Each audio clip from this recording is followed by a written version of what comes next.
먼저 오늘 핵심이 되는 말씀 같이 읽고 공부 시작하겠습니다. 함께 읽을 말씀은 예레미야 20장 7절로 9절입니다. 예레미야 20장 7절로 9절 말씀. 다 찾으셨으면 우리 한 목소리로 읽겠습니다. 시작. 여호와여, 주께서 나를 권유하심으로 내가 그 권유를 받았사오며 주께서 나보다 강하사 이기셨으므로 내가 조롱거리가 되니 사람마다 종일토록 나를 조롱하나이다. 내가 말할 때마다 외치며 파멸과 멸망을 선포함으로 여호와의 말씀으로 말미암아 내가 종일토록 치욕과 모욕거리가 됨이니이다. 내가 다시는 여호와를 시험 아니하며 그의 이름으로 말하지 아니하리라 하면 나의 마음에 불붙는 것 같아서 골수에 사무치니 답답하여 견딜 수 없나이다. 아멘. 20대 중반에 기독 동아리에서 암송 카드, 조그마한 명함 사이즈보다 좀 더 작은 암송 카드를 도움을 받아서 성경 암송을 열심히 했던 시절이 있습니다. 그때 처음에는 12구절을 암송을 했고요. 그 다음에 69절 그리고 129절 이렇게 해서 성경 암송을 암기를 할 때 그 중에 한 구절이 우리가 방금 읽은 예레미야 20장 9절이었습니다.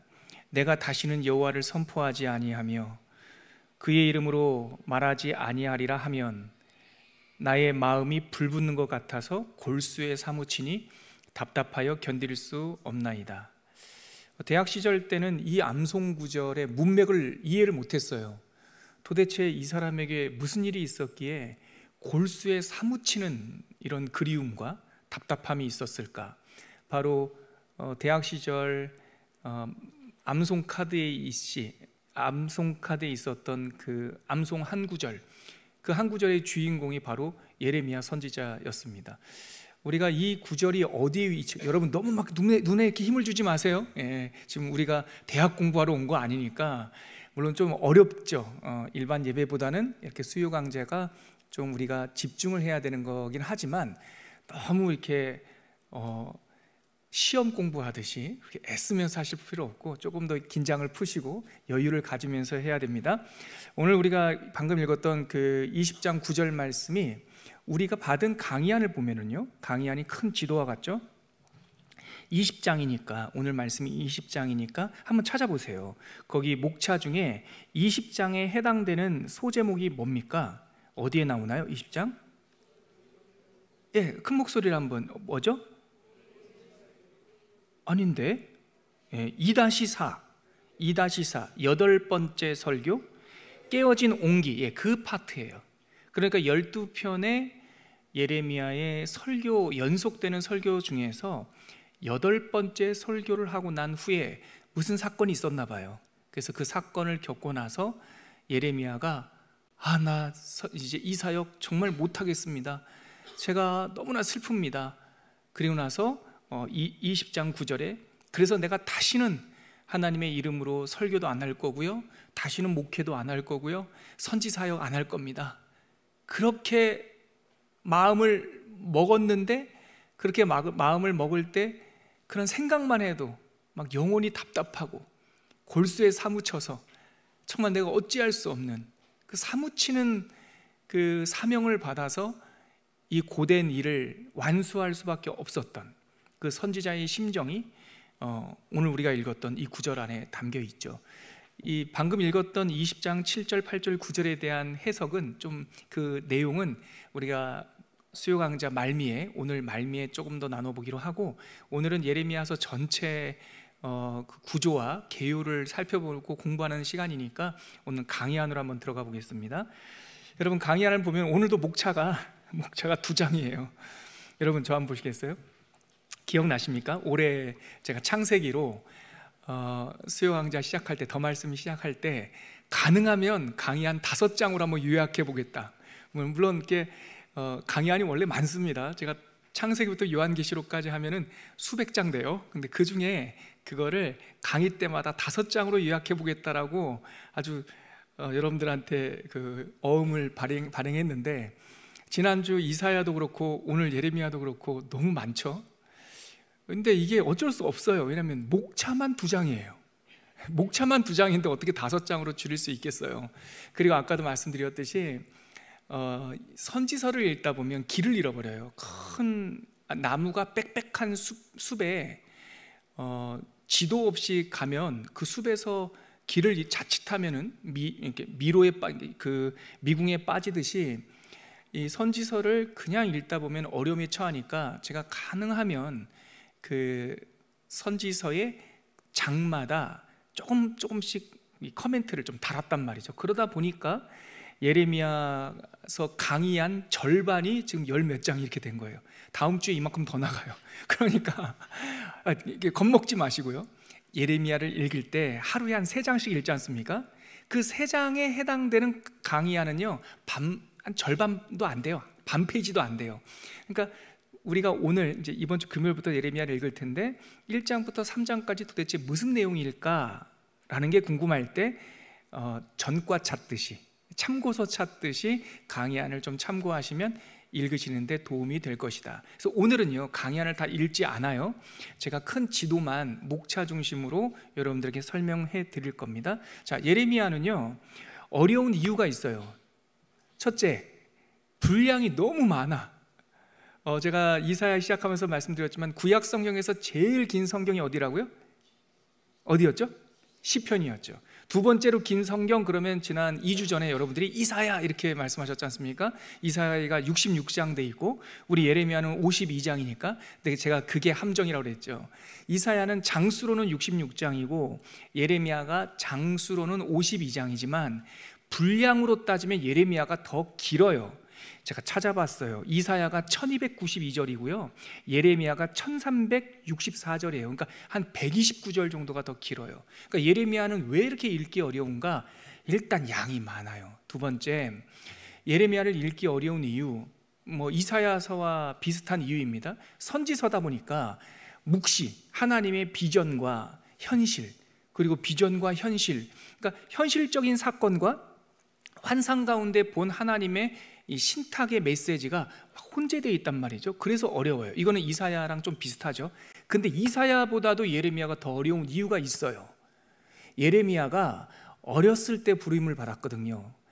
많은 학자들은 16살에서 20살 안쪽, 그러니까 20대 미만, 고등학교 시절 때 부름을 받은 거예요. 그리고 몇 년 동안 사역하냐면 48년 동안 사역을 해요. 그리고 이 선지자의 말년, 노년은 영광스러운 면류관을 받는 게 아니라, 물론 하나님 나라에서는 큰 칭찬을 받았겠지만 이 땅에서의 선지자 예레미야의 노년이 어땠나? 사로잡혀서 애굽으로 끌려가요. 근데 이방 군인들한테 사로잡힌 것이 아니라 동족, 남왕국 유다의 반란군에게 사로잡혀요. 반란군에게 사로잡혀서 애굽으로 끌려가서 거기서 바람처럼 사라지는, 인간의 일생으로 봤을 때는 그 말년도 고생이었어요. 그러다 보니 긴 시간 동안 어린 나이에 부름받아서 하나님의 환상과 현실 속에, 또 예레미야가 살았던 그 시대가 남왕국 유다가 완전히 멸망하는 시대예요. 이사야만 하더라도 멸망하지 않았죠. 멸망하던 시대니까 나라가 처참하게 폐허가 되는 장면을 본 거예요. 그러다 보니 예레미야의 정신이, 심리적 상태가 사실 굉장히 불안정했다는 걸 알 수 있게 돼요. 그러다 보니 예레미야서가 읽기 어려운 이유가 시간이 막 혼재돼 있어요. 그래서 시간 순서대로 기록된 것이 아니라 시드기야 왕 시대가 있고 또 요시야 왕 시대 얘기도 있다가 갑자기 또 여우야 김 시대에 있었던 얘기가 나왔다가 또 마지막 왕 시드기야 왕 이야기도 나오고, 이러다 보니까 그저 1장서부터 우리 착한 성도님들께서 1장서부터 52장까지 읽다 보면 시간이 그 중에서 왔다 갔다 해요. 뒤죽박죽. 제가 이 말은 될 수 있으면 안 쓰려고 하는데 뒤죽박죽된 듯한 느낌이 들어서 그냥 1장부터 52장까지 읽다 보면 이게 어느 때지? 이게 환상이야 현실이야?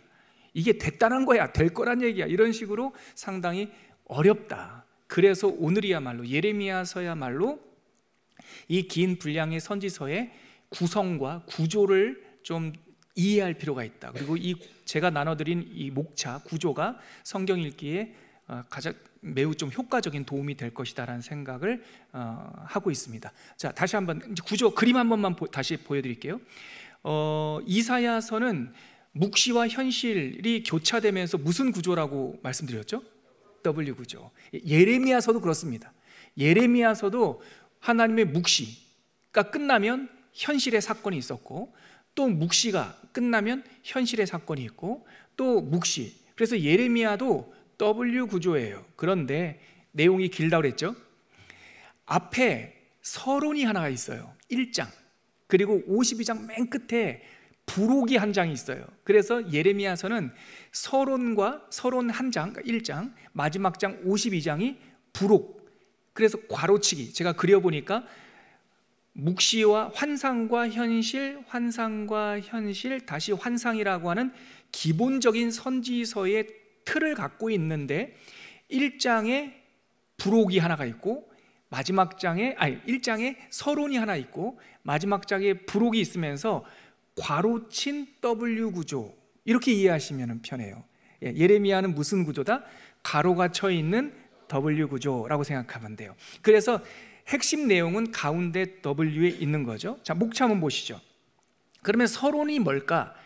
예레미야가 하나님으로부터 부름받던, 느닷없이 부름받던 10대 그 어느 날, 갑자기 하나님께서 우리식으로 하면 한 고등학생쯤 된 이 소년 예레미야에게 갑자기 찾아와서 내가 내 말을 너의 입에 두어 내가 이 시대에 선지자가 있는 줄 알게 하리라 하면서, 저는 어린데요, 저는 말도 못해요. 그러니까 내가 너를 어머니 복중에 짓기 전부터 너를 알았고 태중에 있을 때부터 너를 구별하였다. 하나님의 계획은 너의 나이가 아니라 태고 때부터 이때를 위하여 너를 지명하여 불렀던 나의 사람이라는 얘기를 1장 때 하죠. 이거는 이사야처럼, 이사야는 왕족이었고 우시야 왕이 죽던 때에 성전에 자발적으로 들어가서 하나님을 영광을 받던 그 체험과는 더 사실은 황당하고 급작스러운 사명이었어요. 그래서 1장의 서론이 소명장인데, 그냥 불렀다 이 정도도 이 심약한 어린 소년 예레미야를 부름 안으로 초대하기가 어려웠던지, 하나님께서는 예레미야를 부르면서 두 가지 환상을 보여줘요. 그 환상 뭐냐면, 살구나무가 이렇게, 아몬드 나무, 우리나라 성경으로는 살구나무라고 번역되어 있는데 이스라엘에는 살구나무가 없거든요. 그러면 이 카이치라고 하는 게 뭘까? 이게 아몬드 나무입니다. 아몬드 나무가 이만한, 여러분 아몬드가 씬 거 아시죠? 그 아몬드를 감싸고 있는 과육이 따로 있단 말이죠. 그래서 그 모양이 우리 한국 사람들이 볼 때는 모르셨어요? 그 뿌린 줄 아셨나요? 저도 그랬어요. 옛날에 이 맛있는 이 건가류는 또 분명히 뭐 씨일 거야 그랬는데, 씨가 아니라 뿌리일 거야 그랬는데 그 씨더라고요. 아무튼 옛날 한국 성경 번역하는 어르신들은 이 아몬드 나무를 보면서 살구나무 이렇게 번역을 했어요. 그래서 살구나무 환상을 하나 보여주셨는데, 두 번째 또 하나 가마솥을 하나 보여주셨어요, 하나님께서. 근데 가마솥이 물이 막 끓고 있어요. 근데 그 가마솥이 북쪽에 달려 있어요. 근데 그 가마솥이 북쪽에 달려 있는 끓는 물을 담고 있는 가마솥이 막 이렇게 부어지기 직전. 그래서 그 그림을 보다 보면 아이맥스 영화 볼 때 이게 물이 확 튈 것 같으면 나도 모르게 움츠러드는 것처럼, 이 선지자가 끓는 가마 환상을 보면서 하나님 저거 쏟아지겠습니다. 그렇지. 북쪽에서부터 남한국 이스라엘을 향해서 끓는 물이 쏟아지듯이 이 나라에 큰 재앙이 닥칠 거야. 그러면서 하나님의 심판, 이 살구나무라고 하는 그 단어 자체가 심판이라는 뜻이거든요.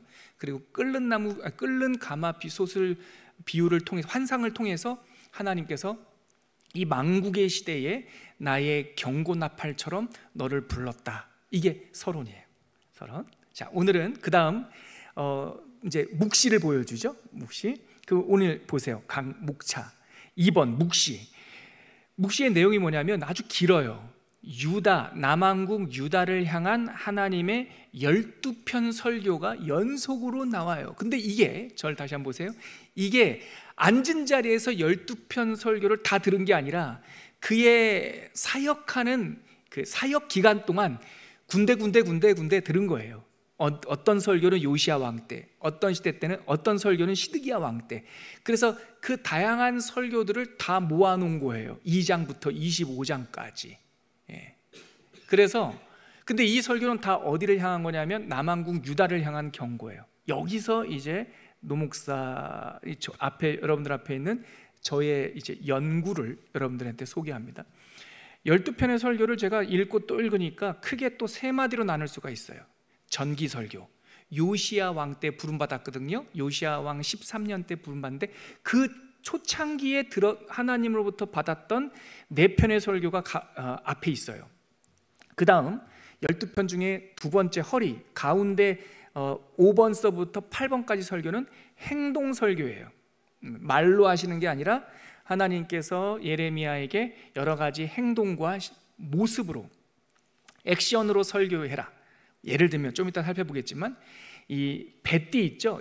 요즘 우리가 가죽 허리띠를 띠고 있는데 옛날에는 가죽이 무척 귀하니까 이 삼 이렇게 엮어놓은 것처럼 배띠를 가지고 이 통으로 홀로 짠 이 외투 겉옷을 통으로 짜서 이렇게 감싸고 배띠로 이렇게 묶었거든요.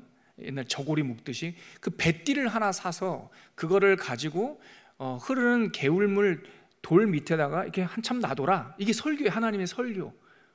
이렇게 놔뒀더니 한참 지나서 다시 그 개울물 가봐라. 그리고 돌 들어서 그 배띠 허리띠 묻어놓은 거 있지? 예, 하나님 묻어놨지요. 그거 한번 꺼내봐. 그랬더니 예레미야가 꺼냈어요. 그랬더니 배띠가 물속에서 반쯤 썩어서 이렇게 붙어 있는 거예요. 그래서 쓸 수 없게 다 사가서 그 허리띠가 쓸 수 없게 됐어요. 그러니까 예레미야 선지자가 하나님 찾으래서 찾았는데요, 험하게 이게 낡았는데요.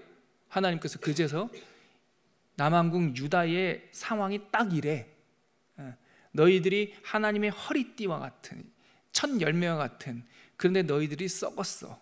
너희들이 부패했어. 뭐 이런 종류의 토기장이 집 가가지고 좀 저렴한 토기를 하나 사라고 그래요. 하나님께서 행동 설교 중에 그게 8번째 설교가 그거예요. 행동 설교, 보이는 설교. 토기장이 하나 딱 사라고 그래요. 토기 그릇을. 그래서 샀죠. 그랬더니 가서 하나님께서 하나님 샀어요. 잘 샀다야. 예, 어떻게 해요? 깨. 네? 깨라고요? 던져. 하다가 예레미야가 그 옹기 그릇을 던져서 깨요. 쨍그랑 깨지겠죠. 그래서 하나님께서 말씀하십니다. 남한국 이스라엘과 나와의 관계가 이렇게 깨졌어. 이제 다시 붙일 수가 없어. 이제 이렇게 그 시대적 상황을 하나의 보이는 설교로서 하나님께서 예레미야에게 보여줘요. 이게 가운데 토막 5번째, 6번째, 7번째, 8번째. 마지막 12편 연속 설교 담겨 있는 것 중에서 9번째 설교와 마지막 12번째 설교, 이 끝에 4개 있는 건요, 제가 제목을 뭐라고 달았습니까? 후반기 설교.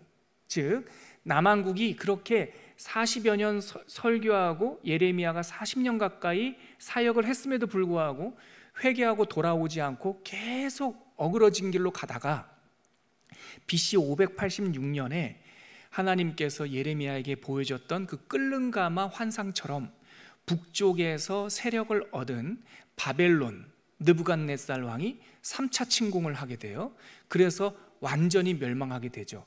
그때 남한국 왕이 누구냐면 시드기야라고 하는 왕인데, 바로 그 바벨론의 침공을 받아 황폐하게 되던 그 망국의 시절, 그때 들었던 설교가 끝에 나와 있는 9번째, 10번째, 11번째, 12번째.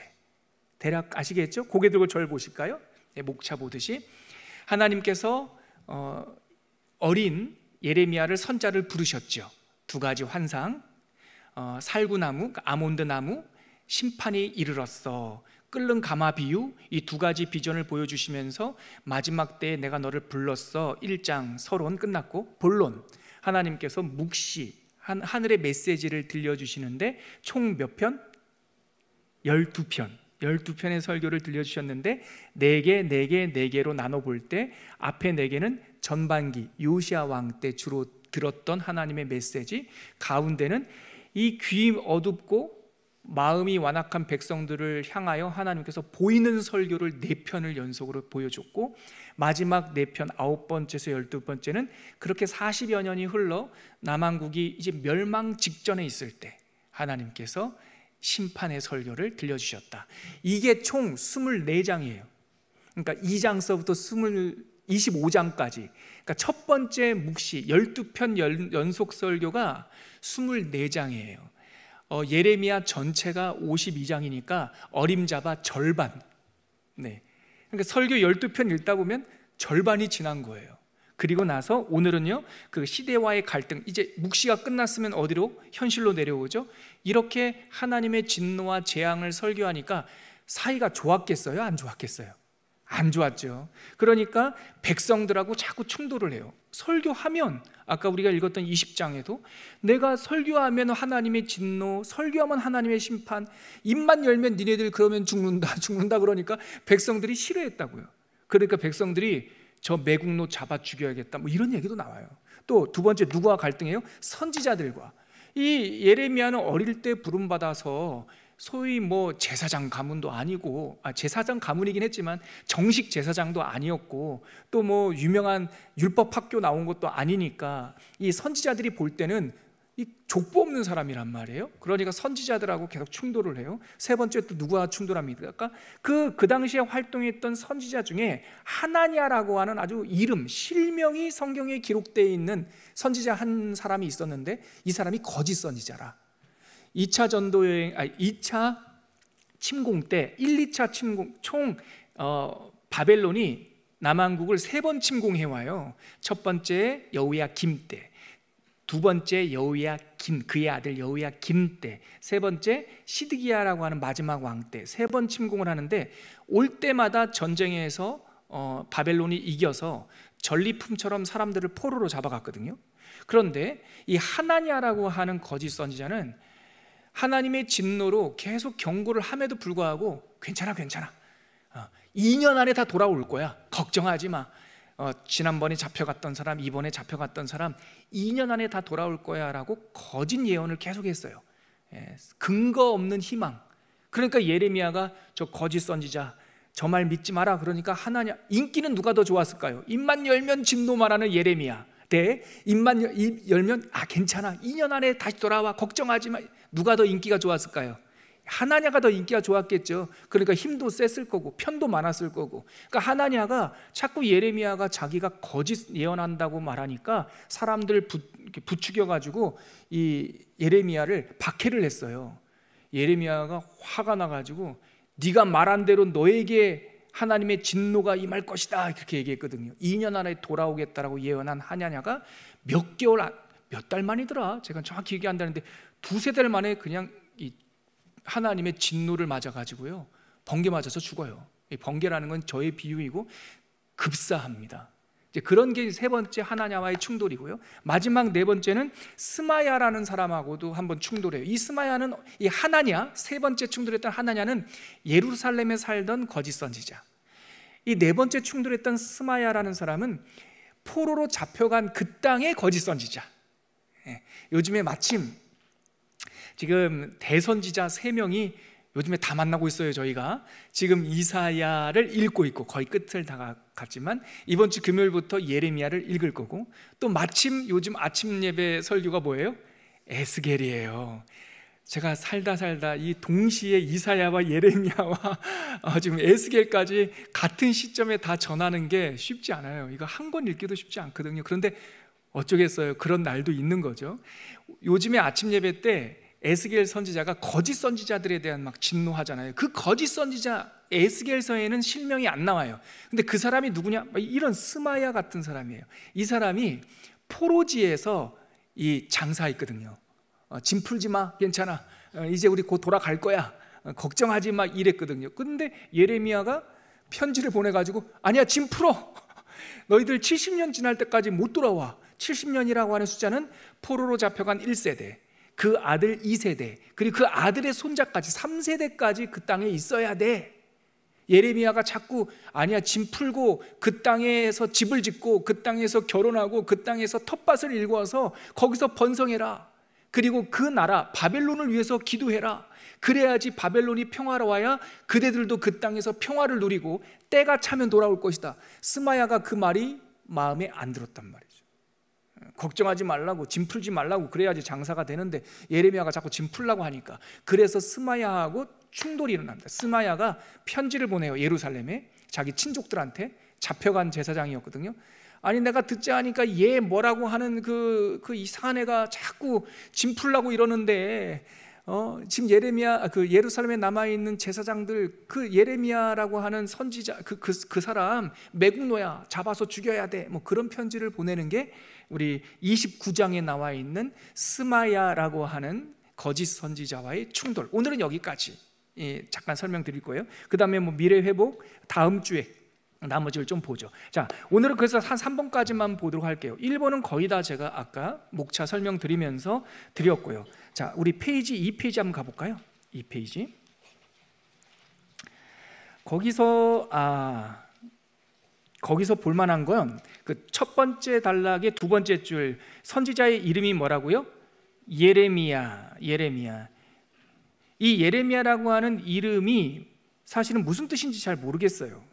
이게 어원을 찾아내기가 어려워요. 그래서 많은 사람들, 학자들은 이게 뭘까? 예레 어디서 끊어 읽어야 되나? 이렇게 혼란해서 여러 가지 의견이 있는데, 하나님께서 늦추시다, 하나님께서 일으키시다, 뭐 이렇게 의미를 풀기도 해요. 근데 저는 여러 학자들이 예레미야, 여러분 이사야, 이거는 아주 선명해요. 이샤, 구원자라고 하는 뜻이고, 야, 여호와. 이사야라고 하는 선지자의 이름은 여호와는 구원이시다. 이거 명백합니다. 이건 논란이 없어요. 근데 예레미야, 야 끝은 여호와라는 걸 알겠는데 이 예레미라는 게 도대체 뭘까? 예에서 끊어야 될까? 아니면 예레에서 끊어야 될까? 하여튼 뭐 사람들마다 의견이 다양한데 여러분들의 목사는 하나님께서 늦추시다라고 하는 뜻이 아닐까 생각해요. 왜냐하면 예레미야 삶을 보면 하나님의 시급한 진노, 하나님의 시급한 그 경고를 전하지만 그 시간이 약 45년이에요. 활동이 48년. 이스라엘 남왕국이 멸망할 때까지 약 한 45년 정도의 시간이 지체돼요. 여기서 하나님께서 늦추심이 그대들의 복이며 라고 하는 구절을 제가 생각할 때, 예레미야는 시급한 하나님의 경고를 전했지만 계속 하나님께서 늦춰주시는 거예요. 왜 늦춰주실까요? 돌아오라고, 회개하라고 계속 하나님께서 기다려주시는 것. 또 이 페이지에서 우리가 뭐 좀 참고할 만한 것은 1차 사역, 2차 사역, 3차 사역으로 나눌 수 있다. 저를 한번 보시겠어요? 예레미야가 48년 동안 긴 시간에 걸쳐서 예언 사역을 해요. 목회 사역을 해요. 그래서 1기 사역, 2기 사역, 3기 사역 이렇게 세 번으로 나눌 수 있는데, 처음 요시야 왕 13년에 부름받아서 여호야김 4년까지가 1기, 초창기. 2기가 여호야김 4년 큰 세계대전이 있었던 그때 이후부터 남왕국이 멸망할 때까지가 두 번째. 남왕국이 멸망하고 난 다음에 예레미야서는 특별하게 남왕국이 멸망한 이후에 지지고 볶고 환란 가운데 혼란했던 그 한 3, 4년의 시간, 그다랴라고 하는 총독이 살았던 그 혼란한 시간을 자세히 기록하고 있는 성경이 예레미야예요. 그 혼란한 시기에 반란이 일어나서 그 반란군들에게 체포되어 애굽으로 끌려가는 일이 그 마지막 3기 사역이 있는데, 아무튼 그거 좀 이따가 보시고요. 저랑 보시죠. 예레미야는 긴 시간 동안 사역을 했는데 1기, 2기, 3기로 시간 순서대로 나눌 수 있다. 여기까지 이 정도. 그리고 이 페이지에서 또 볼만한 것, 거기 제가 표로 만들어놨죠. 괄호친 W 모양, 옆에 글로 되어 있는 거랑 비교해 보시면 이해가 되실 겁니다. 자, 3페이지 한번 가보실게요. 그 위에 한눈에 보기, 그거는 참고하시면 자주 보던 표니까 이해가 될 테고, 밑에 표를 제가 다 만들었어요. 52장까지. 이거는 그냥 보시면 안 되고 제 설명을 듣고 보시면 돼요. 자, 이게 오늘의 하이라이트입니다. 예레미야서를 읽을 때 예레미야가 전체 몇 장이라고요? 52장. 한꺼번에 다 읽으려고 그러면 목사도 힘들다. 그럼 어떻게 읽으면 좋냐?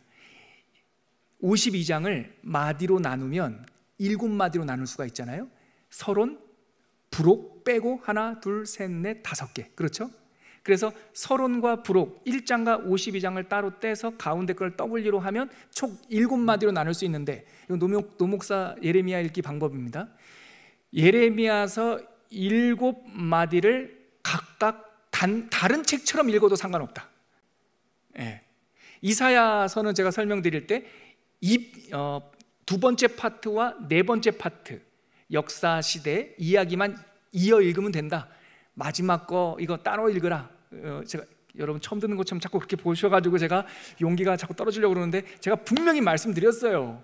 이사야 처음 할 때 5마디로 나눠지지만 환상 현실 이거 복잡하다. 그럴 때 이사야의 줄거리만 파악하고 싶다? 그러면 소명받던 두 번째와 그 히스기야 왕 시대 때에 아수르가 쳐들어왔던, 그리고 막 무화가 붙이고 했던 그거 두 번째 파트와 네 번째 파트만 연결해서 읽으면 줄거리 파악 끝난다. 기억나시죠? 이제 이렇게 대답해 주셔서 감사합니다. 그러면 예레미야는 어떻게 읽으면 편하냐? 7개를 다 나눠서 읽어도 돼요. 그러니까 1장은 1장 나름대로 읽어요. 마지막 52장은 마지막 날, 예루살렘이 멸망하던 그날, 시드기야 왕 11년 4월 달에 있었던 잔혹했던 멸망의 날, 하나의 부록으로 읽어도 돼요. 그리고 가운데 오늘 우리가 살펴봤던 12편의 설교 2장부터 몇 장까지? 25장까지. 그거 책 한 권이라고 따로 떼고 생각해도 된다, 그 말이에요. 그래서 2장부터 25장은 예레미야 막 복잡하고 생각하지 말고 하나님의 12편 설교, 이렇게 해서 설교 쭉 읽으면 돼요. 그것도 너무 길죠? 그러면 4편 끊어서 읽으면 이거 읽을만 해요. 그리고 나중에 남한국 유다를 중심으로 해서 9개 나라 열방 심판 설교가 6번째 나오거든요. W 모양에서 맨 마지막에. 그러면 예루살렘을 중심으로 주변에 있었던 그 사나운 나라들에 대한, 열방들에 대한 하나님의 경고였구나, 이렇게 알 수 있고요. 또 역사, 하여튼 이렇게 7개를 딱딱딱 나눠서 읽어도 무방하다. 그래서 제가 표에 보면 파란색 그 깃발 같은 거 달아놨죠? 그게 낫권으로 그렇게 고묶음으로 1장은 하나로, 그리고 2장서부터 25장도 두 번째 날개 있죠. 그리고 26장서부터 29장까지 세 번째 날개, 30장부터 45장까지 30장부터 33장까지 네 번째 날개, 34장서부터 45장까지 다섯 번째. 그 옆에 숫자 한번 써보세요. 그리고 46장서부터 51장까지 여섯 번째, 맨 마지막 52장은 일곱 번째 날개가 이렇게 있죠. 그거를 낫권으로 읽어도 상관없다. 이게 제가 여러분들에게 드릴 수 있는 그 팁입니다. 팁. 예레미야 읽기 요령. 자, 그리고 4페이지 한번 가볼게요. 이것도 예레미야를 읽을 때 펴놓고 저랑 보세요. 야, 이게 우리나라 태정태세 문단세 그런 것도 외우기 힘든데 남의 나라 왕들 이름 외우려니까 너무 힘들잖아요. 거기다가 이름도 비슷해. 여호야김,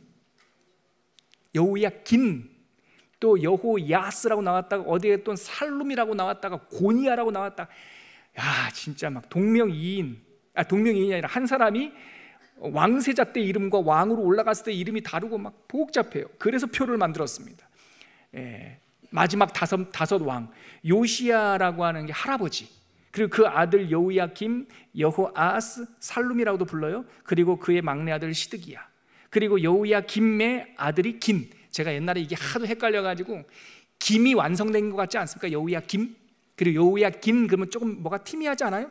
그래서 내가 아빠는 좀 더 완성됐다 그래서, 그리고 여호야김이 좀 티미하다, 아들이다, 그렇게까지도 외웠어요. 그리고 왜 그렇게 외웠냐?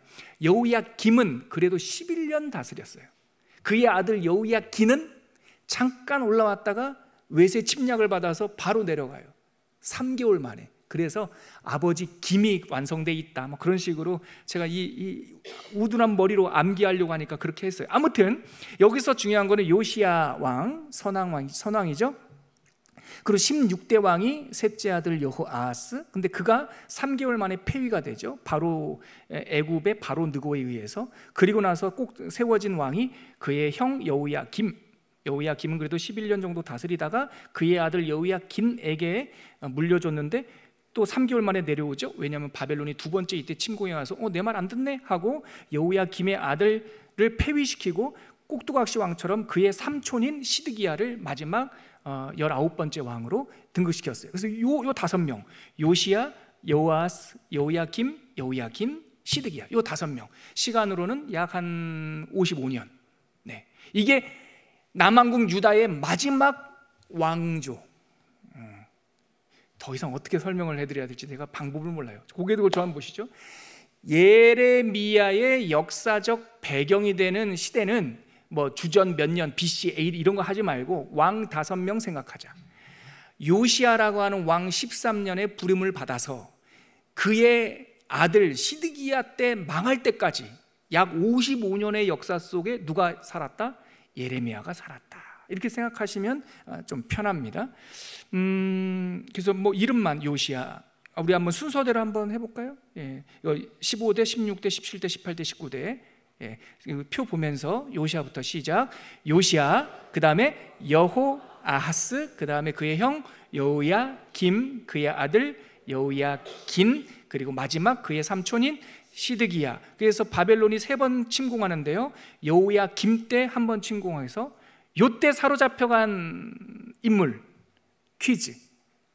1차 침공 때 포로로 사로잡혀간 유명한 유대 사람이 있어요. 다니엘. 그리고 여호야긴 때 2차 침공을 받아요. 이때 사로잡혀간 유명한 사람, 요즘에 새벽마다 만나는 사람, 에스겔 선지자죠. 그리고 시드기야 왕 때 이제 완전히 다 나라가 멸망을 하죠. 뭐 이 정도. 그리고 그 여호야긴 왕의 후손 중에서 스룹바벨 총독이 나온다. 거기까지 표에 나와 있습니다. 이 정도요. 그리고 이제 본론으로 들어가면 서론, 제가 아까 다 말씀드렸습니다. 우리 그래도 예레미야 소명받는 예레미야 1장 1절 2절 앞부분 한번 읽어볼게요. 자, 예레미야 1장으로 가볼게요. 맨 앞부분 1장 1절 2절 3절. 부름받던 그 장면 같이 한번 읽어볼게요. 찾으셨죠? 같이 읽겠습니다. 시작. 베냐민 땅 아나돗의 제사장들 중 힐기야의 아들 예레미야의 말이라. 아몬의 아들 유다 왕 요시야가 다스린 지 13년, 즉 여기를 짧게 말하면 요시야 13년에, 계속 읽겠습니다. 시작.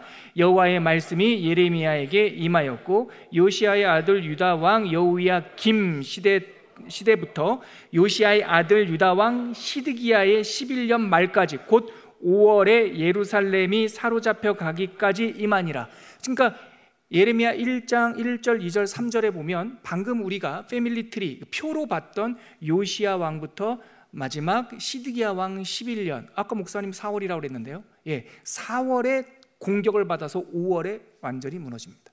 그래서 그 5월까지 완전히 예루살렘이 함락되길 때까지 그 배경이 1절, 2절, 3절에 나와 있어요. 바로 이때 요시야 왕 13년에 부름받았는데 4절, 5절 같이 읽겠습니다. 시작. 여호와의 말씀이 내게 임하니라. 이르시되 내가 너를 모태에 짓기 전에 너를 알았고 내가 배에서 나오기 전에 너를 성별하였고 너를 여러 나라의 선지자로 세웠노라 하시기로. 아멘. 그랬더니 예레미야가 뭐라고 말해요? 6절 이렇게 대답하죠. 시작. 내가 이르되 슬프도소이다 주 여호와여 보소서 나는 아이라 말할 줄 알지 못하나이다 하니, 그러니 하나님께서 내가 너를 보냈다, 내가 너를 세웠다, 내가 내 말을 내 입에 두었다, 이렇게 말씀하시죠. 지금 읽었던 이 마디에서 우리가 조금 밑줄 쳐야 될 거는 4절 보세요. 4절 여호와의 말씀이 내게 임하니라. 거기 밑줄, 이게 중요한 구절이에요. 밑줄 치시고 저를 보시죠. 이게 뭐에 중요할까? 제가 이 1장 서론이 끝나면 본론으로 설교 12편 나온다고 그랬죠. 그 12편이 다 붙어 있잖아요. 어떻게 나눌까요? 바로 요 말씀이 나옵니다. 먼저 2장 한번 가볼래요? 2장 첫 번째 설교 같이 읽겠습니다. 2장 1절 시작. 여호와의 말씀이 내게 임하니라. 이게 첫 번째 설교가 이렇게 시작하는 거예요. 두 번째 설교는요 3장 6절에 나와요. 3장 1절이 아니라, 자 3장 6절 한번 펼쳐볼래요? 같이 읽겠습니다. 시작. 요시야 왕 때에 여호와께서 또 내게 이르시되, 여호와께서 내게 말씀하셨다, 이렇게 표시되죠. 그 다음에 그 다음 세 번째 설교가 몇 장이죠? 목차 한번 볼까요? 세 번째 설교 7장이네요. 그럼 7장에 가면 어김없이 여호와의 말씀이 내게 임했다는 표현이 나와요. 7장 1절 가보실게요. 여기까지만 찾아볼게요. 시작. 여호와께로부터 예레미야에게 말씀이 임하니라. 저희 지금 3개만 찾아봤어요. 고개들 절 보시죠. 12편이 연속으로 설교가 진행되는데 대부분 그 장의 1절이에요. 그런데 아까 3장 6절처럼 중간에 분위기가 바뀌기도 하는데 그때마다 나오는 것이 여호와의 말씀이 내게 임하였다. 몇 년 무슨 왕 몇 년에 여호와께서 나에게 이르시되, 이렇게 신탁적 기록이라고 그래요. 그러니까 내가 하는 설교가 아니에요. 하나님께서 나에게 말씀을 주셔서 내가 이 말씀을 대언했다. 이런 뉘앙스로 12번의 설교가 나오죠. 자, 그러면 4페이지, 4페이지를 지나 5페이지 한번 가볼까요? 5페이지. 자, 묵시 12편의 설교 묶음, 그 제목만 한번 보죠. 5페이지, 6페이지로 가볼게요. 전반기 설교 4개. 이 전반기 4편의 설교의 공통점은 유다 백성과 언약이 깨졌다라고 하는 것이 특징이고요. 첫 번째 설교는 유다의 범죄에 대하여, 두 번째 설교는 3장 6절에서 6장까지 좀 긴 설교네요. 유다를 하나님께서 심판하실 것이다 라고 하는 것. 거기서 5장 1절, 강의 안에 나와 있는 파란색 성경 구절 인용되어 있는 거요. 같이 읽어볼게요. 시작. 너희는 예루살렘 거리로 빨리 다니며 그 넓은 거리에서 찾아보고 알라. 너희가 만일 정의를 행하며 진리를 구하는 자를 한 사람이라도 찾으면 내가 이 성읍을 용서하리라. 한 사람도 없었다, 그 말입니다. 그래서 유다가 심판받을 것이다. 세 번째 설교가 유다의 패역한 것 중에 가장 타락한 게 뭐냐면 예배가 가장 타락했어요. 허울뿐인 예배. 그래서 그 세 번째 설교 유다의 예배에 대한 하나님의 진노 얘기가 나올 때 7장 4절, 강의한 중간쯤에 있죠. 7장 4절 같이 읽어보겠습니다. 시작. 너희는 이것이 여호와의 성전이라, 여호와의 성전이라, 여호와의 성전이라 하는 거짓말을 믿지 말라. 예배를 타락한 예배에 대한 하나님의 경고죠. 자, 그리고 나서 7페이지로 가볼게요. 전반기 설교의 마지막인 네 번째 설교는요, 언약이 깨졌다라고 하는 겁니다. 언약이 깨졌다. 언약이 깨졌다라는 것을 드라마틱하게 보여주는 게 뭐냐면, 저를 한번 보세요. 고개를 들고. 이 어린 나이에 예레미야 선지자가 이 고통 가운데 사역을 하는데, 이 예레미야가 어느 마을 출신이냐면 아나돗이라고 하는 마을 출신이거든요. 깨진 언약, 배도한 시대를 대표하는 게 뭐냐면 예레미야의 고향 사람들이 예레미야를 죽이려고 그래요. 완전히. 그러니까 옛날에 옛날에 그 동양 고전을 봐도 이 땅에 과연 도란이 있는가 뭐 그런 얘기를 이제 해요. 옛날부터, 옛날 어른들이. 그러니까 도가 아주 땅에 떨어진 거죠. 그래서 아나돗 사람, 다른 사람들이 다 배신해도 자기 고향 사람들은 자기 편 좀 들어야 줘야 되는데, 아니요, 웬걸 고향 사람 아나돗 사람들이 예레미야를 잡아서 암살하려고 그래요.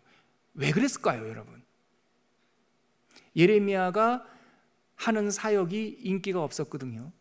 그래서 예레미야 때문에 아나돗 그 고향도 화를 당할까 봐 고향 사람들이 찾아가서 예레미야를 죽이려고 그래요. 자기네들한테 불이익이 올까 봐. 그런 모습을 보면서 하나님과의 깨어진 언약을 우리가 또 볼 수 있죠. 자, 보이는 설교 가운데 4편의 묶음만 보죠.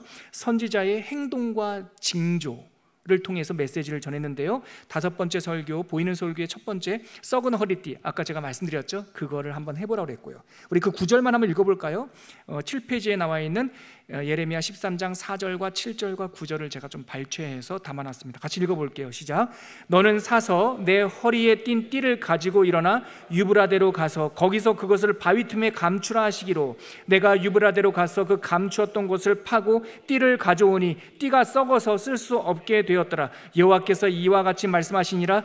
내가 유다의 교만과 예루살렘의 큰 교만을 이같이 썩게 하리라. 너희들 교만에 썩은 냄새가 난다, 뭐 그런 말씀이죠. 자, 8페이지 가보면요, 6번째 설교는 가뭄과 기근이 일어나는 것, 이 행동 설교를 통해서 가뭄의 원인이 뭔지, 너희들의 마음이 이처럼 바싹 말랐다라고 하는 행동 설교를 하고요. 자, 7번째 설교는요, 이거는 이제 독신과 독거. 예레미야는 결혼을 하지 않아요. 하나님께서 예레미야한테 10대 때 불러서 너 평생 결혼하면 안 돼 말씀하셨어요. 또 하나, 독거. 너 왕따처럼 살아야 돼. 너 장례식장도 가지 말고 잔치집에도 가지 마. 어쩔 수 없이 가게 되더라도 장례식장에 들어갔다고 울지 말고 잔치집 갔다고 웃지 마. 이것이 그 시대를 살아낼 수밖에 없는 선지자의 슬픔이었던 거죠. 그렇게 살라고 명령합니다. 8번째 설교는요, 아까 제가 목차 설명할 때 말씀드렸던 깨진 옹기, 토기장이의 집에 가서 토기장이가 옹기를 하나 빚는 거 봐라. 흙 한 덩어리로 옹기를 잘 짓지? 하나님께서 말씀하세요. 내가 너희들을 이렇게 지었던 거야. 자, 그 토기 중에 잘 구워진 거 옹기 하나 샀어요. 하나님 샀어요. 깨라. 깼죠. 이렇게 깨져버렸다. 그것이 행동설교 8번째죠. 그리고 후반기 설교로 들어가면요, 지도자들의 범죄와 책망, 그리고 마지막 멸망에 대한 거죠. 그래서 9번째 설교가 마지막 왕가. 고개 들고 절 보시죠. 예. 야, 기억력 얼마나 좋으신지. 5명 왕, 15대부터 19대까지. 첫 번째가 누구죠? 요시야. 예, 내가 요아스라고 할 뻔했어요. 예, 위로를 받으십시오. 저도 요시야. 그 다음 여호아스, 살룸. 이름이 5글자가 길면 살룸. 그 다음에 그가 3개월 만에 폐위되고 그의 형 여우야김, 그의 아들 여우야긴, 그 다음에 그의 삼촌 시드기야. 잘하셨습니다. 네, 그 5명의 마지막 왕가에 대한 예언이 9번째 설교에 있습니다. 결국은 다 폐위되고 죽고 포로로 잡혀갈 것이다. 자, 10페이지에 보면 예, 거기에 예레미야 22장 11절에서 12절까지 있는 그 요시야 왕가에 대한 예언 한 구절 같이 읽어볼게요. 자, 같이 읽겠습니다. 시작. 요시야를 이어 왕이 되었다가 이곳에서 나간 살룸에 대하여 이와 같이 말씀하시니라. 그가 이곳으로 다시 돌아오지 못하고 잡혀간 곳에서 그가 거기서 죽으리니 이 땅을 다시 보지 못하리라. 그러고 나서 요시야의 아들 살룸의 형이었던 여우야김에 대해서 또, 그 다음에 그의 손자에 대해서 또 이렇게 계속 마지막 왕가에 대한 예언을 하고요. 11번째 11페이지 11번째 설교는 거짓 선지자들에 대한 하나님의 꾸중. 11페이지입니다 3-3 11번째 설교는 무화과 두광주리. 저 보시죠. 이것도 하나의 비유로 보여주셨는데, 하나님께서 11번째 설교에는 무화과, 그러니까 수확을 해서 다 따서 광주리에 담아놓은 무화과 두 광주리를 보여줘요. 하나는 아주 달고 맛있게 생긴 A급 과실이 담겨 있고, 다른 광주리에는 너무 많이 익어서 썩어서 뭉개진 거, 이거 잼도 못 담그는 거, 이상한 게 담겨 있어요. 하나님께서 그 2가지를 보여주고, 야, 뭐가 좋니? 물어봐요. 예레미야가 당연히 이게 맛있고 싱싱하죠. 그렇지? 근데 니네 남한국은 이 썩은 거 있지, 썩은 거. 예, 요거야 지금 니네가. 너무 익어서 뭉개지네, 벌레 먹어서 썩으네, 푸르둥둥하다 피지 못하고 먹지 못하고 떨구네. 니네들이 딱 요 모양이다. 이거를 11번째 설교를 해주세요. 마지막 12번째 설교, 70년 포로기 예언. 여기에서 그 유명한 예레미야의 70년이 지나면 다시 돌아오리라, 그 예언이 여기서 나옵니다. 12페이지 가볼게요. 이제 거의 다 왔습니다. 12페이지에 가면 예레미야 25장 11절에서 12절, 아까 말씀드렸던 예레미야 하면 대표적인 70년 예언 설교가 바로 이 대목에서 나와요. 같이 읽어볼게요. 시작. 이 모든 땅이 폐허가 되어 놀랄 일이 될 것이며 이 민족들은 70년 동안 바벨론의 왕을 섬기리라. 여호와의 말씀이니라. 70년이 끝나면 내가 바벨론의 왕과 그의 나라와 갈대의 땅을 그 죄악으로 말미암아 벌하여 영원히 폐허가 되게 하되, 폐허가 됩니다. 누구에 의해서? 70년 만에 바사왕 고레스에 의해서 바벨론은 멸망하고 맙니다. 그리고 나서 고레스 칙령을 받아서 스룹바벨과 이스라엘 사람들이 돌아오지요. 하나님의 예언이 그대로 이루어집니다. 자, 그리고 이제 마지막 시간 많이 됐지만 세 번째 파트. 자, 묵시 12편 설교 끝난 다음에 현실로 내려왔습니다. 네 그룹과의 갈등이 일어난다 그랬어요. 첫 번째는 백성들과의 갈등이 있어요. 백성들이 뭐라고 말합니까? 26장 8절에 보니까 네가 반드시 죽어야 하리라, 이렇게 백성들이 예레미야를 싫어했죠. 13페이지 가니까 선지자들과의 갈등인데, 어떤 선지자냐면 본 것도 없고 받은 것도 없으면서 잘 될 거야 거짓 평화를 말하는 선지자들에게 화 있을진저. 하나님께서는 더러운 옷을 벗어야 새 옷 입게 해준다고 했는데, 거짓 선지자들은 그만하면 됐어, 안 벗어도 돼. 저 냄새 나죠? 그랬더니 아니야 냄새 안 나, 그냥 그렇게 살아. 이러면서 하나님의 진짜를 말해주지 않는 거죠. 그런 선지자들에 대해서 예레미야가 꾸중하니까 이 선지자들하고 계속 충돌을 해요. 세 번째, 하나냐, 아까 제가 말씀드렸던 목차 설명할 때 그 거짓 평화를 외치던 선지자들 중에 가장 유명한 선지자가 하나냐라는 이 사람이었는데, 이 사람이 2년 만에 돌아올 것이다라고 아주 담대하게 말을 해요. 그러다가 그가 7개월 만에 죽어요. 그 설교하고 나서 예레미야가 저주하거든요. 너는 네 말대로 네가 죽을 것이다. 너의 그 2년 후를, 네가 예언한 2년 후를 네가 못 볼 거다, 이렇게 말해요. 그러고 나서 딱 7개월 만에 급사합니다. 그리고 나서 마지막 스마야, 어디에 있던 선지자예요? 포로지에 있던 선지자. 이 사람하고 이렇게 갈등합니다. 바로 이때 스마야가 활동하던, 스마야와 예레미야하고 갈등하던 그때 하나님께서는 포로지에서 누구를 부르시고 계세요? 에스겔을 부르셔요. 에스겔을 부르시면서 포로지에도 하나님의 보좌가 있고 예루살렘에도 하나님의 보좌가 있고, 그 보좌는 수레바퀴와 같은 불붙은 수레바퀴가 움직이는 그런 보좌였죠. 그 움직이는 보좌가 동서남북 열방을 다니면서 세계를 경영하시죠. 그런 이야기들이 우리 스마야의 갈등의 배경이었습니다. 오늘은 여기까지. 말씀 마무리하면서 아까 우리가 읽었던 20장 한 번 더 얘기하기로 했죠. 우리 요것만 잠깐 보고 찬양하고 마무리할게요. 아까 우리가 읽었던 20장 7절 한번 다시 가봐요. 20장 7절. 하나님과의 언약이 깨졌다. 옹기, 깨어진 옹기. 20장 7절 펴놓고 저랑 보세요. 8번째 설교했을 때예요. 옹기를 가져다가 깨라. 계약, 하나님과의 언약이 이렇게 깨졌다. 그것을, 그 충격적인 경험을 하고 이 선지자가 그대로 그 옹기를 가져가서 백성들 보는 앞에서 또 와장창 깬 거예요. 그랬더니 사람들이 놀라면서 너 뭐하는 짓이야? 왜 이렇게 행패 부려? 하나님께서 말씀하시기를 그대들과 하나님과의 관계가 이렇게 파탄났다고 합니다. 그러니까 사람들이 막 손가락질하고, 그 중에 대표적인 사람이 바스훌이라는 사람이 있었어요. 20장 바스훌. 이 사람이 제사장이었어요. 예루살렘 제사장. 근데 하나님께서는 그 사람을 제사장이라고 부르지 않아요. 유사장이라고 불러요. 제사장 비스무리한 인간, 이 뜻이에요. 그래서 그 바스훌이 화가 나가지고 이 그릇을 깨고 하나님의 심판을 예언하는 누구예요? 예레미야에게 폭력을 강합니다. 막 때립니다. 어떻게 그럴 수 있죠? 제사장이 채통도 없이. 그래서 여러분 보세요. 예레미야가 심약하다고요, 어리다고요. 그냥 사람들이 눈초리, 제가 왜 저래? 막 이럴 때도 너무 힘들었는데 제사장한테 맞았다고요. 그 충격이 이루 말할 수가 없었던 상황이에요. 그때 7절, 20장 7절 같이 읽겠습니다. 20장 7절. 여호와여, 주께서 나를 권유하심으로 내가 그 권유를 받았사오며 주께서 나보다 강하사 이기셨으므로 내가 조롱거리가 되니 사람마다 종일토록 나를 조롱하나이다. 이 예레미야가 지금 하나님 앞에 사실 살짝 비꼬고 있는 거예요. 하나님 막 울면서, 하나님이요, 저를 권유했잖아요. 제가 싫다고 했잖아요.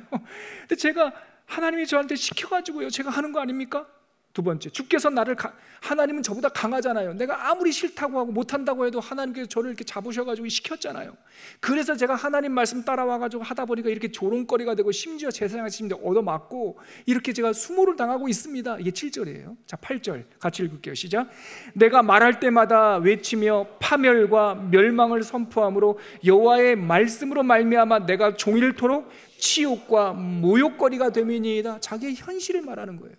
자기가 소명을 받을 때 자기가 하고 싶어서 한 게 아니다. 하나님께서 강하심으로 나를 권유하시고 힘이 세셔서 저를 세웠잖아요. 그런데 현실이 뭐예요? 제가 맨날 심판 얘기하니까 사람들이 저를 싫어해요. 저를 모욕해요. 정말 심리적인 그런 외로움과 압박이죠. 막 울면서. 그런데 반전이 9절이죠. 읽겠습니다. 내가 다시는 여호와를 선포하지 아니하며 그의 이름으로 말하지 아니하리라. 이렇게 각오했던 거예요. 나 안 할 거야, 이제 진짜 안 할 거야 했는데, 그렇게 하면 뭐예요?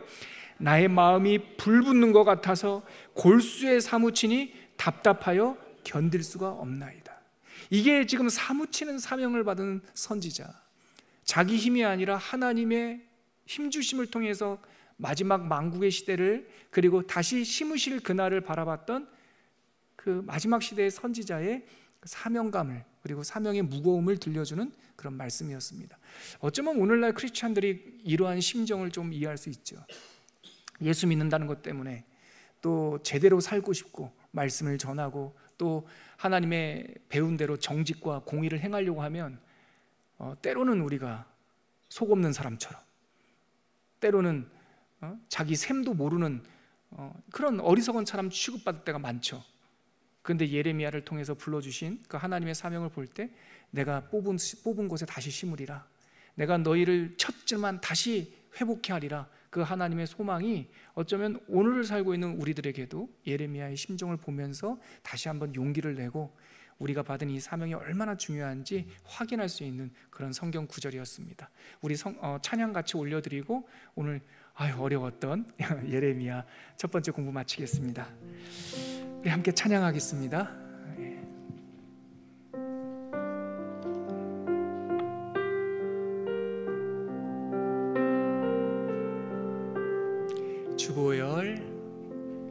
주보혈 날 정결케 하고, 주님의 보혈 주보혈 날 자유케 하니, 주 앞에 나 예배하는 이 시간 나의 모든 것을 주께 드리네. 주의 손 날 위에 찢기셨고, 주의 발 날 위에 박히셨으니, 이제는 내가 사는 것이 아니요 오직 주를 위해 사는 것이라.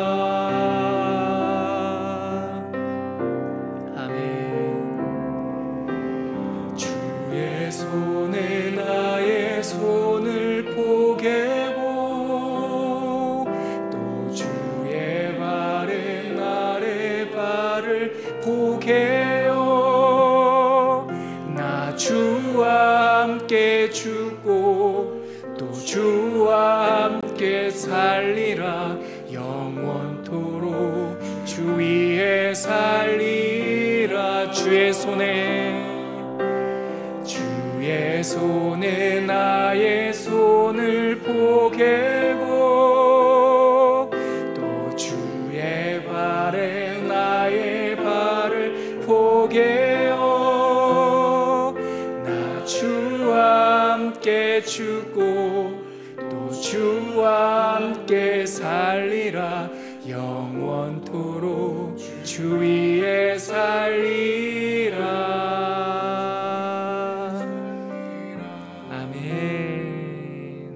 여러분, 이 시간 같이 기도할 텐데요, 여러분들에게 이 예레미야서는 어떤 추억이 있나 모르겠습니다.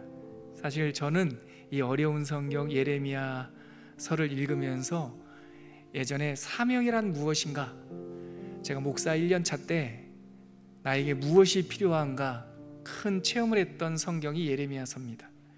다음 주에 살펴볼 내용인데요, 우리 기도할 때 오늘 그 줄기로 잡을 말씀 한 대목만 말씀드릴게요. 나중에요, 나라가 망하기 직전에 끝까지 하나님의 심판과 하나님의 재앙을 선포하니까 마지막 왕 시드기야가 구덩이를 파고요, 그 구덩이에다가 눕지도 못하게 선지자를 던져 넣습니다. 근데 그 구덩이 안에서 선지자는 잠이 잘 와요. 몸은 불편하지만 마음이 편해요. 근데 선지자를 구덩이에 집어넣었던 왕은 잠을 못 잡니다. 그리고 밤늦게 왕이 그 구덩이 앞으로 옵니다. 그리고 구덩이 속을, 깜깜한 속, 선지자가 있는 그 구덩이를 향해서 왕이 이렇게 묻습니다. 예레미야야, 예레미야야, 네가 여호와께로부터 받은 말씀이 있느냐? 그러자 그 구덩이 안에 저 깊은 곳에서 한 대답이 들려옵니다. 예레미야가 이렇게 말합니다. 내 왕이시여, 여호와께로부터 받은 말씀이 있습니다. 제가 목사 1년차 때 이 말씀을 읽다가 큰 감동이 있었습니다. 우리는 어떻게 살 것인가? 어려운 시대도 있고 박해받는 시대도 있죠. 그러나 말씀이 있어야 됩니다. 목사 중에 설교 잘하는 목사도 있고 공부 많이 한 목사, 다양한 게 있겠죠. 근데 절대 포기하지 말아야 될 한 가지가 있다면 말씀을 받아야 됩니다. 여호와께로부터 받은 말씀이 있어야 환난도 견디고 박해도 견디고 사명을 감당할 수 있는 거죠. 그게 꼭 목사뿐이겠습니까? 이 시간 함께 기도할 때 하나님 한 말씀 허락하여 주십시오. 운명적인 한 말씀 갖게 하여 주시옵소서. 우리 그렇게 한번 말씀을 사모하면서 잠시 기도하겠습니다. 하나님 아버지, 여호와께로부터 받은 말씀이 있느냐? 세상이 물을 때에 내 있나이다. 내가 비록 연약하다 할지라도, 내가 비록 부족하다 할지라도 내가 여호와께로부터 받은 말씀이 있습니다. 이 한마디 사명에 응답하는 대답을 할 수 있도록 우리들을 세워 주시옵소서. 각자의 혀에 하나님의 말씀을 담아주시고 각자의 심장에 하나님의 말씀으로 불을 켜주시고 우리들의 발걸음마다 딛는 곳마다 어두움이 물러가게 하시며 다투고 싸우고 무너진 곳마다 우리가 하나님의 백성이 가는 곳에 다시 무너진 성들이 세워지는 하나님의 일들이 일어나게 하여 주시옵소서. 비록 우리는 어려운 시절을 산다 할지라도 그곳에서 하나님의 말씀의 등불을 켜면 환한 하나님의 나라가 임하게 될 줄 믿습니다. 말씀의 종들로 사명을 잘 이루는 선지자적 삶을 감당할 수 있도록 인도하여 주시옵소서. 하나님 아버지, 예레미야서를 읽을 때 어렵고 때로는 답답하고 눈물이 납니다. 그러다 어느 날은 예수님이 떠오르기도 합니다. 얼마나 아프셨을까? 얼마나 답답하셨을까? 오늘 우리가 선지서를 읽으면서 다시 십자가를 향합니다. 우리를 위하여 순환당하신 모든 선지자들의 머리이신 예수님을 알게 하여 주시고 우리가 사도들과 선지자들의 터 위에 세워진 교회임을 깨닫게 하여 주시어서 삶의 현장에서 말씀의 종들로 살아가게 하여 주시옵소서. 오늘도 한 말씀 주신 줄 믿습니다. 그 말씀 가슴에 새기며 인생을 이겨낼 수 있도록 능력을 부어 주시옵소서. 예수님의 이름으로 기도합니다. 아멘.